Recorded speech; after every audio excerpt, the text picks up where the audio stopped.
Roy Smith has been on the faculty of the New York University Leonard N. Stern School of Business since September 1987. He's the Kenneth Langone Professor of Entrepreneurship and Finance, and prior to assuming this appointment, he was the general partner of Goldman Sachs & Co. During his career at Goldman Sachs, he served as the president of Goldman Sachs International Corporations. Professor Smith, welcome. Thank you. Thank you. Now, as we just said, you've worked at Stern for a long time, and before that you were a member of Goldman Sachs. And you do know about the up-to-us competition. I do, thanks for your telling me. Now, what advice do you have for people of our generation about the current economic situation? Well, our current economic situation is a mess. I mean, it's very distressed and it's very unbalanced, and we really can't expect it to continue this way. I mean, did you know, for example, that for 100 years before 1980, the average annual growth rate after inflation of the U.S. economy was 3.4% for 100 years.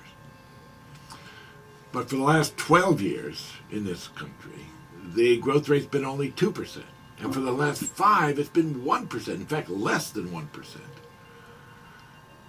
Now, one of the more sagacious and respected economic forecasters today, a guy named Jeremy Grantham, who's very gloomy sometimes, but he is respected as a good forecaster, is predicting that the growth rate of the U.S. economy for the next 20 years is not going to be much better than 1%.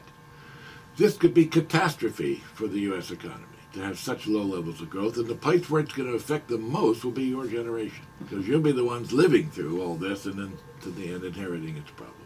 You were saying that for the past 100 years before 1980, the growth has been 3 to 4%. How do we return to that 3 to 4% growth? Well, that's the crucial question, isn't it? We got to remember that 75% of the American people work in the private sector, and the private sector is the place that creates economic growth and jobs. Mm-hmm.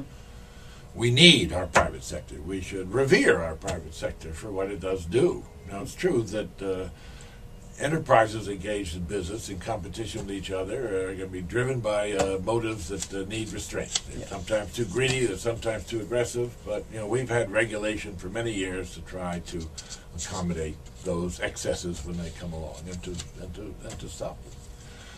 We need to be careful, though, because we've just been through 2 financial crises in the last 10 years.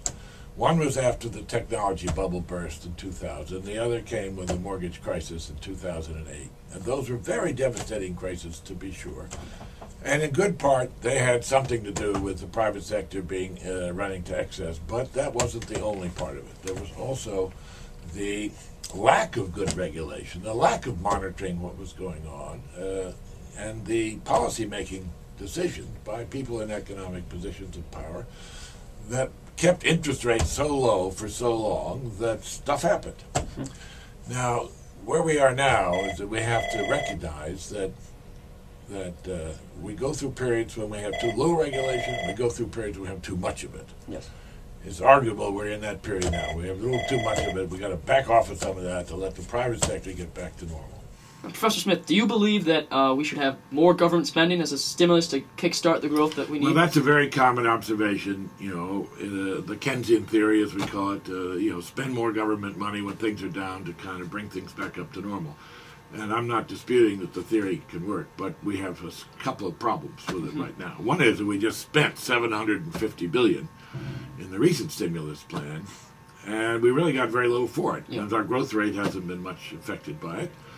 And it could be because we tried to spend a great deal more money than we usually do in a very short period of time and sort of screwed it up. Okay. A lot of this stuff didn't do that much to help the economy in the meantime, and so we didn't get the bang for the buck that we need when you're going to do it. But the other thing we did, though, was we put that $750 billion onto the national debt, where it's still there and where it's added on to the rest of the national debt, so that we are reaching a stage where we really have some limits on how much we could continue to borrow.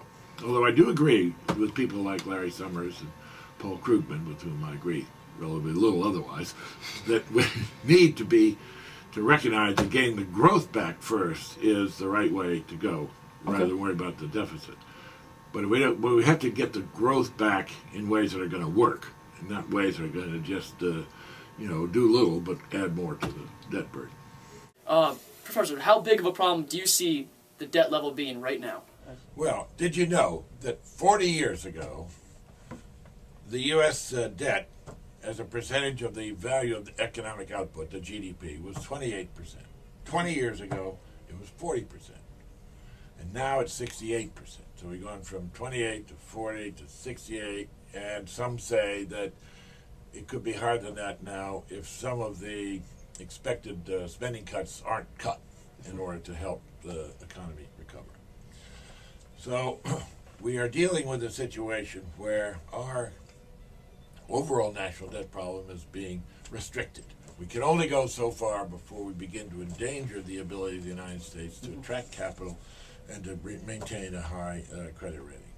Now, we can also turn this around and say that people from my generation are effectively borrowing money that has to be paid off by people from your generation.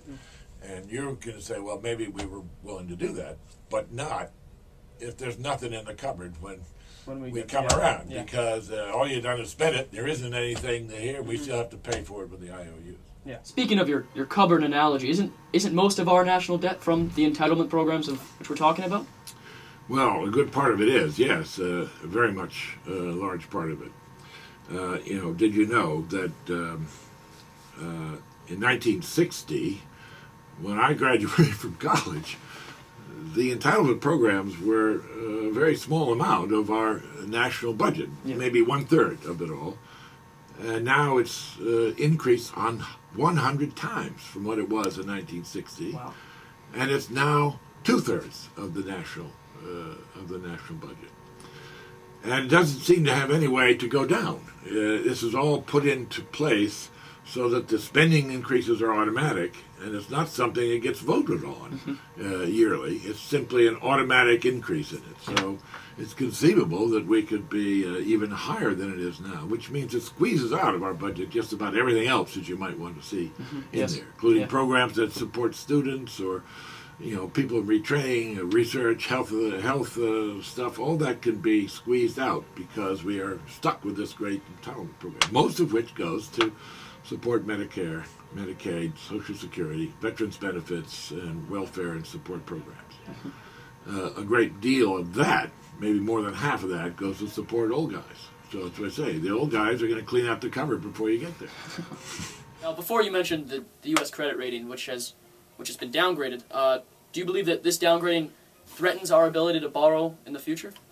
Well, right now, the U.S. government is able to sell securities to people at an interest rate which is lower than the inflation rate of the United States, which means that people are losing money right away when they buy the government securities. So they are doing it because they either have nothing else, they have to do it for some reason.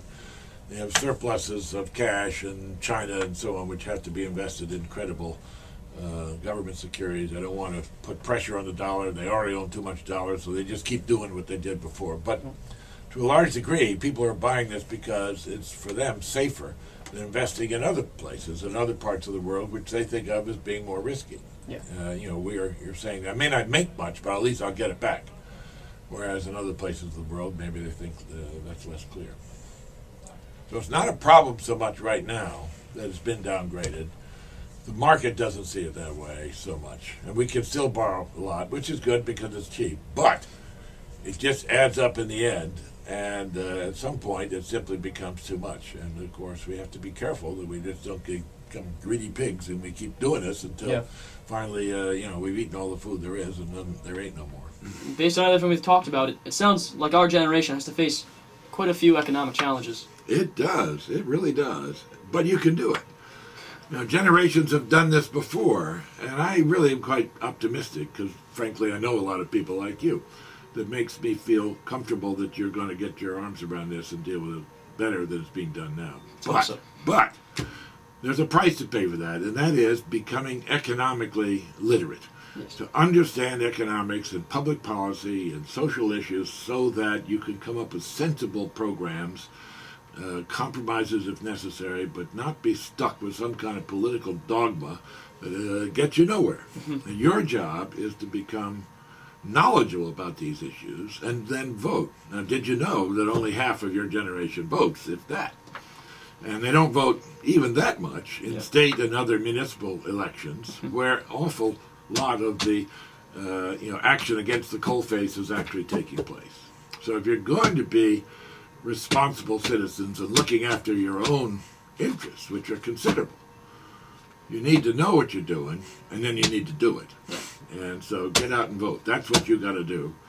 And all of you and up to us have got to get as big an outreach as you can to make this work. We are depending on you to save the world, so please do. Well, I don't think we could have summed up to us in any better terms. So, Professor Smith, thank you very much for your time. Welcome.